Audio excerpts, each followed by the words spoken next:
So I'm really fortunate to be able to say that I really love what I get to do. I get to teach, and I get to learn with my students, beside them, and I get to make unusual things. So I'm a sculptor, even though I do look like I might work at an airport. And the type of work that I do consists of relationships between school administrators, teachers, kids, technologists, community members, and artists. And it seems a little odd, perhaps, that I say that that's sculpture, because most people in their mind might have the idea that, sculpture is a large welded piece of art in a sculpture park, or maybe a beautifully crafted item on a pedestal. And that is sculpture. That is something that I guess would be the product of sculpture. It could be a commodity. It could be something that is bought and sold and collected, maybe commissioned. But the thing that I love the most about sculpture is how you get to the product. And it's the process. It's the ups and downs. It's really the journey that an artist has while they're working to be able to complete a product. And that journey is now, for me, that process is taking more of my focus than I used to give to the product. Something that's really involved in that journey, in that process, is something that a lot of us don't necessarily like to embrace, but it's something that I try to embrace, and it's failure. And you don't want to fail and get the blood out of your body. You don't want to fail and get the toxins into your body. But daily failure in the studio is just part of the process. And so it might look like this. I'm laying down a weld and it's looking great. The beads look good and good penetration, and I'm really happy with it. And I lift up my hood and I realize that I've done this great work and I've welded this piece onto my sculpture not only upside down but also backwards. And then it stings. But the best thing you can do is then just reach for the grinder, grind it off, sigh a little bit, and then weld it back the right way. So that's the good kind of failure. Even though it does sting a little bit, it teaches you a couple of things. There are two important parts to that failure. One, it says that you're taking a risk. And without risk, we can't progress. I can't progress my own art. I can't progress culture by contributing my art to it. That risk needs to be there. The other thing that's really important is that it shows that there's learning. I never learned anything by getting it right the first time. And that's not learning, that's luck. I've learned everything by failing in some degree. So with this failure, that's a big part of this. It allows me to feel a little bit more humble about the work that I make and feel a little bit better about the process. You don't beat yourself up when you make these mistakes. You embrace them as points of enlightenment. There are a lot of artists out there that take this as a great way of working. And so we collaborate. The idea behind collaboration is you have more heads, so you have more ideas. You have more hands, so you have more production. And part of it might be commiseration. Everybody gets together and misery loves company. We're all failing so we can fail together. But primarily, I try to collaborate with other artists because of a shared ideology. And every artist has something that they make work about. And what I'm interested in is community and making, and how making a community can make for a better society. So I collaborate with another sculptor, primarily, Kate Curry. And both of us have this shared ideology, this idea of a better community through active and engaged making. And our first collaboration was really not much of a collaboration. I just participated in something that she had developed with another artist that she collaborated with, which was the Kinetic sculpture race in 2010.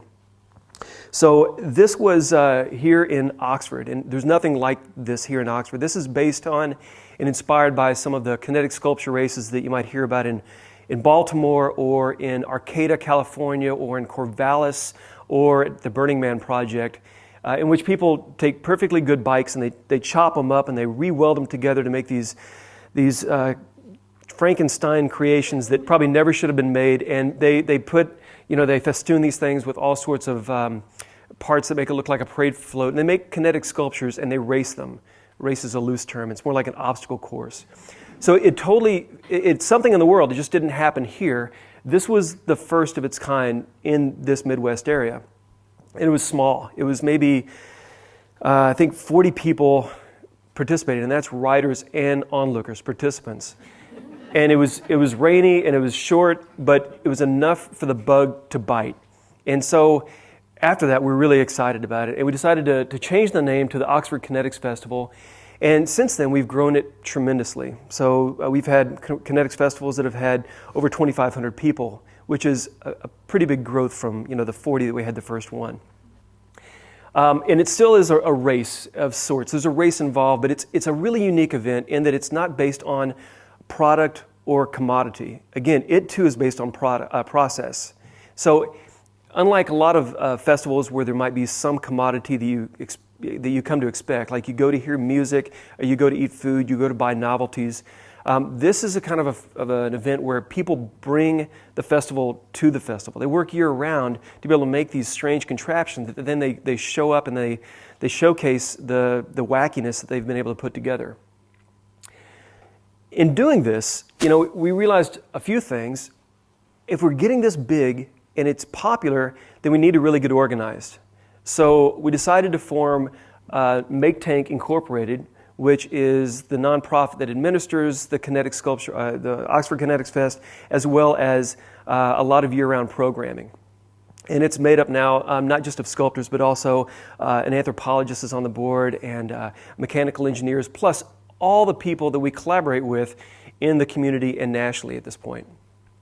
We also realized that we needed to get kids involved. So we really started to focus on more kid-based activities, showing them art processes that they might not be able to get otherwise. Some things like welding and bike modification. The third thing that we realized was that STEM is all over what we're doing. So science, technology, engineering, and math. And we started to embrace this idea of STEM to STEAM, which a lot of people have embraced, and many of you have probably heard of. But it's basically teaching science, technology, engineering, and math using some sort of an artistic process. Now, again, not worried about the product, but thinking about the process. So if STEM is so involved in this, like welding, you've got to make sure the voltage is right and the shielding gas is right. There's technology in there. And if you're going to chop up a bike, and if you're going to re-weld it back together, you better understand some mechanical engineering, otherwise it's going to fall apart under the load and the stress of the road. And if you're going to re-gear a bike, then you better understand something about the math behind the gear ratios. So STEM became our focus. Actually, STEAM, I should say, became our focus. And we realized that this could guide a lot of our year-round activities. So MAKETANK does year-round as well as the Kinetics Fest. And at this point, the Kinetics Fest is just sort of a showcase of all of these year-round activities that we do called STEAM into action. So I'll just show a few of them. There are many that we're doing. These are the most recent ones. These are some things that have just wrapped up even last week. So this is the Middle School STEAM Club, and this is a collaboration between MAKETANK and the middle school here in Oxford. That would be the middle school engineering teacher and 12 enthusiastic kids, plus 2 students from Miami University, an art education and a math education student. So after school, every week we meet and we unleash Lego Mindstorm sets on these kids, and they get to learn programming, and they know how to build everything. They can build well. But we show them the programming, they teach us some of the programming, we bring out some gears, we learn about the math behind gear ratios, and we focus on an engaged way of learning engineering. And the culmination is they show up to the Kinetics Fest and they bring these robots they've put together that they've programmed to do certain courses, and they make them run the courses, and of course they fight them because everybody fights robots. Another is trapeze arts and body physics. So this is a collaboration between Cincinnati Circus and MAKETANK. They brought up these portable trapeze units about a week ago, and we ran about 30 kids through this program. And while they're up on the trapeze, they're learning trapeze arts. And when they're waiting in the wings, waiting for their turn to climb up the ladder, we had another student from Miami, a physics student, explaining the physics behind a pendulum, which is basically what you become when you're on a trapeze. So centripetal force and momentum and pivot and these ideas. We couldn't just let them have fun. We had to teach them something. It's like eating your vegetables. And then we've been fortunate for the last couple of years to be able to work with a great organization, Big Brothers and Big Sisters, and collaborate with them in being able to work after school with the big and little pairs. This year we focused on astrophysics because every kid wants to know about astrophysics. So we would show up, and this is a project that Kate took on, and she worked with these big and little pairs and taught them things about, gas giants and orbit and gravity and asteroid belts and meteors and all the things that we think of when we're learning about space. They got to make their own planets, they made their own moons, they mapped out their own orbit, and then at the Kinetics Festival they were able to show up and perform by kind of walking around this star that we built out of bicycle wheels, and they were able to sort of perform their solar system. So we're doing all these projects with the school, but remember, we're a couple of sculptors, and we don't have any teaching credentials, and we run into a lot of skepticism. We always have. There's always a trust gap. And in a recent conversation with the STEM coordinator for the local school district, he said, yeah, after a year of not buying into our proposals, he finally admitted, it's like, I just didn't trust you guys. I mean, you're not teachers, you're a couple of sculptors. I didn't know why you wanted to do this with all of our kids at the school. And Kate was saying, yeah, but I'm a community member and I've got a son and I want for a more diverse and inclusive, engaged community. And I said, yeah, and I want that too. And I'm a university professor and this is my research and I want tenure. So finally he's like, I got it. And that was the buy-in that we were really looking for. So we just, we hit it with grit. We're like Cool Hand Luke, we just keep on coming back up and we don't leave people alone. So that's one way that we keep these programs growing.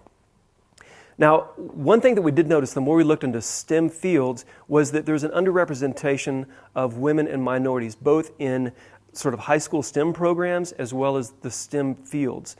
And a lot of this has to do with kind of a block that happens usually around middle school where a lot of kids decide for themselves that STEM is not for them. So we've been focusing, of course, on kids now. We went from the Kinetic sculpture race to the Kinetics Festival. Now we're doing all this after-school, year-round programming. We're still focusing on kids, but with a real specific charge to try to make sure that we can make a more inclusive and diverse population in STEM learning and then, of course, in STEM fields. So, our math is real simple because we're artists. We're not in STEM. But we come at this from the art side, and we really believe that if you have everybody around you that looks just like you, and you're trying to come up with ideas for society, you're not going to have that opportunity for the quantum leap. You're not going to have that ability to be really diverse and have that innovation. So if you have more diversity and you apply it through creativity, this is what we're striving for, this level of innovation. I mean, we really believe that with, trapeze and planets and paper mache and welding and monster bikes and robots and all the stuff that we're doing, we feel confident that we can develop a greater creative confidence and be able to contribute to the diversity and creativity for our kids. Thank you.